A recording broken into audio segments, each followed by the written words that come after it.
हम किसी भी परिस्थिति में झूठ न बोले, सत्य भाषण करें। ये अपने जीवन में होना चाहिए। सत्य आचरण बड़ा कठिन है भाई, पर सत्य भाषण भी कहीं कहीं बंधन कारक हो जाता है, नरक प्राप्ति का हेतु हो जाता है।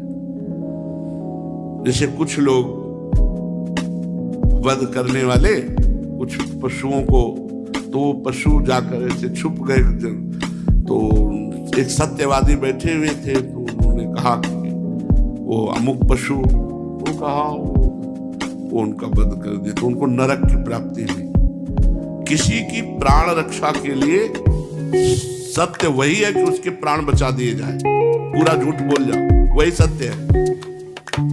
महाभारत में जब प्रसंग चल रहा था तब किसी की बिटिया का ब्याह हो रहा हो, अगर तुम्हारे वचन से उसका ब्याह टूट जाता है तो तुम अपराधी मानो। तुमसे कोई पूछे बिटिया के बड़ी सुशील सज्जन देवी है, या हम उसके सद्गुणों का वर्णन करें, भगवान उसको सब मंगल विधान करेंगे। किसी का ब्याह हो रहा हो या किसी की मृत्यु का अवसर हो, किसी का अहित अगर आपके सत्य बोलने से होता है तो वो सत्य आपका सत्य नहीं है। हितकर मृदु, मृदु हो, हितकर हो और लाभदायक हो, ऐसा वचन बोले। बहुत सत्यवादी में भी नहीं, हम सच्चे बोलेंगे और कड़ुआ बोले तो ठीक नहीं है। बोले जो हमने देखा वही बोलेंगे। तो तुमने देखा क्या? सत्य को देखा क्या? सत्य तो श्री भगवान है, असत संसार है। असत्य देख करके तुम सत्य भाषण करना चाहते हो, सत्य नहीं है। सत्य को समझना होगा। दूसरा, दम। दम जानते हो किसे कहते हैं? इंद्रियों का दमन करना। यहां दम का तात्पर्य है इंद्रियां जो विषयों की तरफ जाती हैं उनका दमन करना। इंद्रियों का दमन करना दम कहलाता है। दम का मतलब है इंद्रियां जो विषयों में जाती हैं उनको वहीं दमन कर देना और विषय भोगने ना देना, इंद्रियों पर विजय प्राप्त करना दम कहलाता है। और दूसरा शम। सम माने चित्त को निरंतर प्रभु में रखना। सम है प्रभु और विषम है संसार। जीत विषम संसार कीर्ति जग विस्तर है। इस संसार पर विजय प्राप्त करने के लिए चित्त को भगवान में निरंतर लगाना, वासुदेव भगवान में चित्त का समाहित हो जाना, ये सम कहते हैं। और तप, नियम पालन करने के लिए जो कष्ट मिलता है उसे सह जाना। जैसे अब ये जो जागने का कष्ट है, जो काम क्रोध आदि के आवेश से आते हैं उनको जलन करके, ये सब तपस्या होती। एक एक सेकंड का हिसाब होगा भैया। आप जो श्री जी के लिए कष्ट सह रहे हैं, अपार सुख मिलेगा। और जो भगवत विमुख होकर के मनमानी आचरण, तो एक एक सेकंड का हिसाब होगा। ऐसा नहीं है कि कोई देख नहीं रहा, तुम शुभ कर्म कर रहे हो, पता नहीं फल मिलेगा कि नहीं, भजन कर रहे हो फल मिलेगा कि नहीं, एकांत में रो रहे हो फल मिलेगा कि नहीं, या तुम अधर्माचरण कर रहे हो फल मिलेगा कि नहीं। हाँ, ये जरूर है कि कुछ लोगों को ये भ्रम हो जाता है, अभी जैसे वर्तमान में अच्छे कर्म कर रहे हो, वर्तमान में उनको दुख भोगना पड़ रहा है पूर्व कर्मों का, तो उनको लगता है अच्छे कर्मों का फल नहीं मिलेगा। क्या? नहीं मिलेगा, समय आने पर मिलेगा। जो बुरे कर्म करने में बड़े सुखी देखे जाते हैं, उनका पुण्य चल रहा है, जहां पुण्य नष्ट हुआ तब उनको इस बुरे कर्म का फल मिलेगा। इसलिए बहुत सावधान रहना है। तप का तात्पर्य है अपने धर्म, अपने नियम की रक्षा के लिए जो कष्ट सहना पड़े उसे तपस्या कहते हैं। शौच, शौच का मतलब होता है शरीर की पवित्रता और अंतःकरण की पवित्रता। शरीर की पवित्रता होती है जैसे शौच आदि गए तो रज आदि के द्वारा, स्नान आदि के द्वारा, वस्त्र प्रक्षालन के द्वारा, बड़ा पवित्र रहना चाहिए। साधक को बहुत पवित्र रहना चाहिए। उसका शरीर भी पवित्र होता है, वस्त्र भी पवित्र होते हैं, आचरण भी पवित्र होता है, दृष्टि पवित्र होती है, मन पवित्र होता है, तब परम पवित्र भगवान को प्राप्त कर लेता है। दलित दुराए से भगवान थोड़ी मिलते हैं। और अपवित्रता का फल होता है भगवान में मन न लगना। जितना पवित्र रहेंगे आप देख लो, उतना ही आपका चित्त प्रभु में लगेगा। अपवित्रता से संसार और भोगों का चिंतन बढ़ेगा, पवित्रता से भगवान और शास्त्र संयम में चलना है। बड़ा पवित्रता का प्रभाव है। पवित्र रहना बहुत जरूरी है। शरीर पवित्र, वस्त्र पवित्र, आचरण पवित्र, बहुत जल्दी परम पवित्र भगवान की तरफ चित्त जुड़ता है। संतोष, प्रारब्ध के अनुसार जो कुछ तुम्हें भगवान ने व्यवस्था की उसी में संतोष। गोस्वामी तुलसीदास जी कहे, कमहो कहो या रहानी रहोगो, श्री रघुनाथ कृपालु कृपाते साधु स्वभाव कहो, जथा लाभ संतोष सदा काहू सो कछु न चाहूं। मेरे प्रभु ने मुझे जैसी परिस्थिति दी है, महलों में रखे चाहे झोपड़ी में बास दे, हमें उसी में राजी रहना चाहिए। हमें संतोष धारण करना चाहिए। बिन संतोष न काम न साही, और अछत काम सुख सपने नहीं।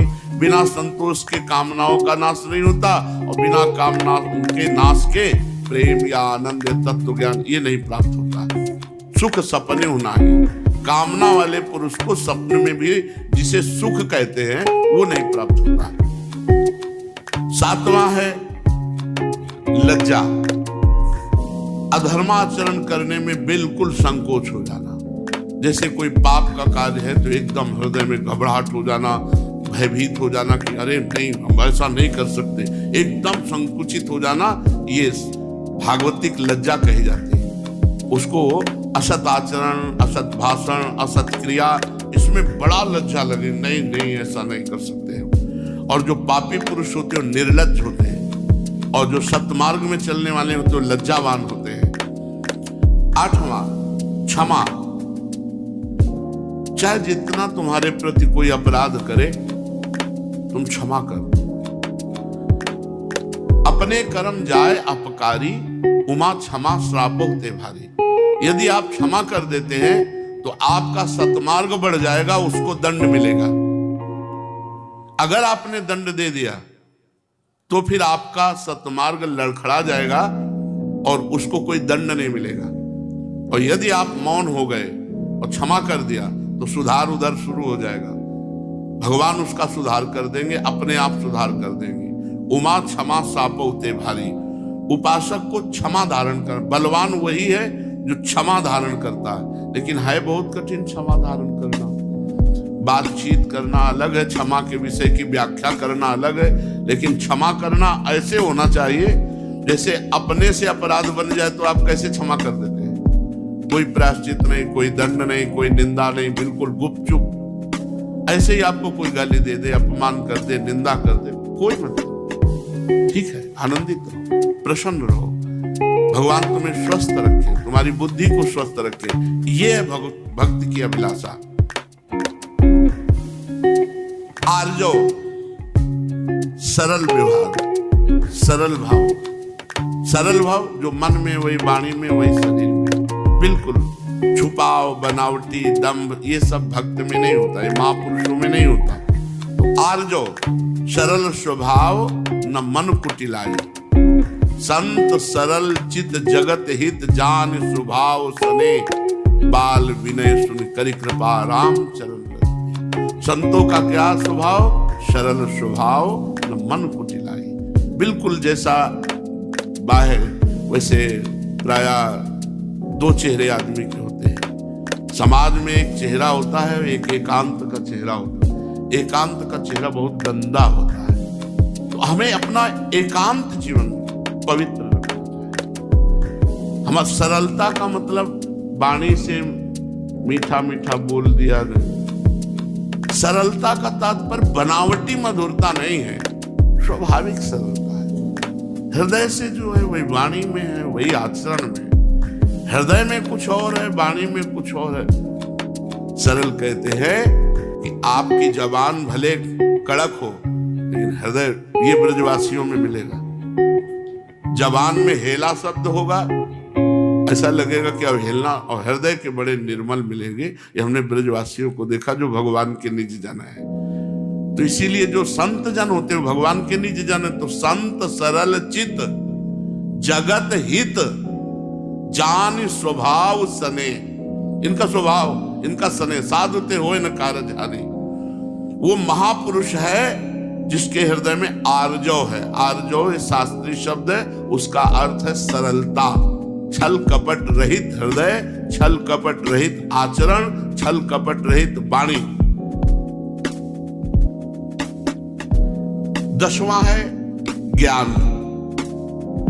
ज्ञान का तात्पर्य है सत और असत का निर्णय। सत क्या है? श्री भगवान, शास्त्र, संत जनों के वाक्य, संत जनों का उपदेश। असत क्या है?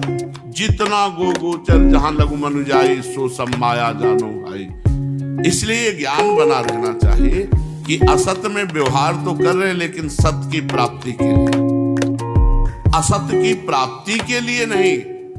असत्य में व्यवहार चल रहा है लेकिन सत्य प्राप्ति के लिए, भगवत चिंतन करते हुए भगवत प्राप्ति के लिए, इसे ज्ञान कहते हैं।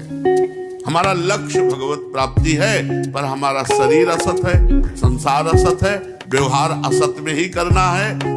ऐसे व्यवहार करना है जैसे थोड़ी देर के लिए कोई 2000 रुपए में 2 घंटे के लिए राजा बनता है नाटक में और रानी बनता है।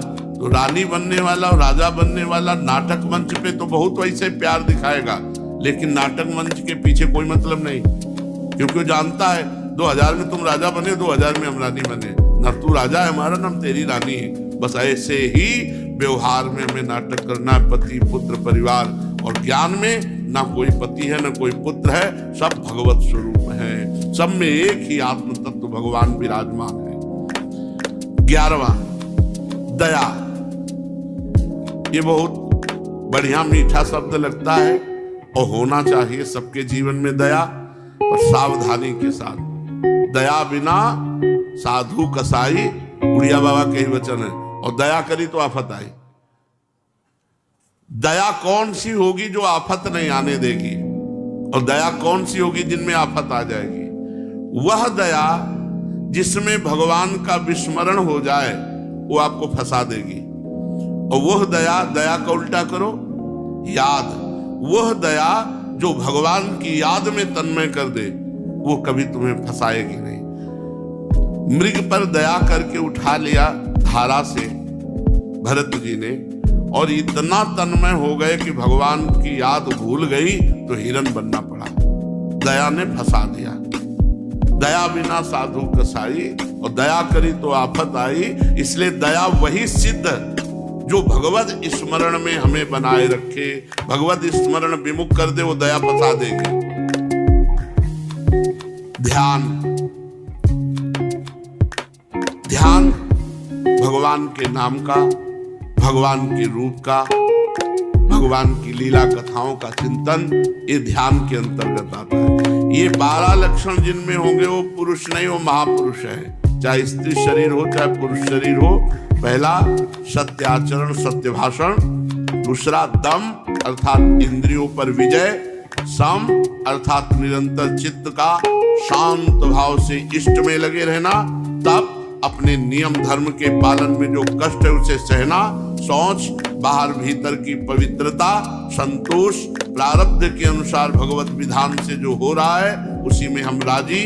लज्जा अधर्माचरण करने में भारी संकोच, बिल्कुल अधर्माचरण हम कर ही नहीं सकते, ऐसी लज्जा। क्षमा जो हमको गाली दे, अपमान दे, नाना प्रकार का दुख दे, उसके लिए भी हम मंगल मनाएं और क्षमा करें। हम उसको दंड देने की बात ना मन से सोचे ना शरीर से। आर्जव सरल स्वभाव, किसी से छल कपट का बर्ताव नहीं। ज्ञान प्रत्येक कर्म को, व्यवहार को भागवतिक बनाना, उद्देश्य भगवत रखना, ये सब नाशवान है ऐसा ध्यान रहना। और दया यथाशक्ति दूसरों को सुख पहुंचाना, पर भगवत स्मरण परायण बनकर। ध्यान निरंतर भगवान के नाम का, रूप का, लीला का, कथा का चिंतन, यही भगवान की चरणारविंद की प्राप्ति। और वो महापुरुष कहा जाता है जिसमें 12 लक्षण होते हैं। चलते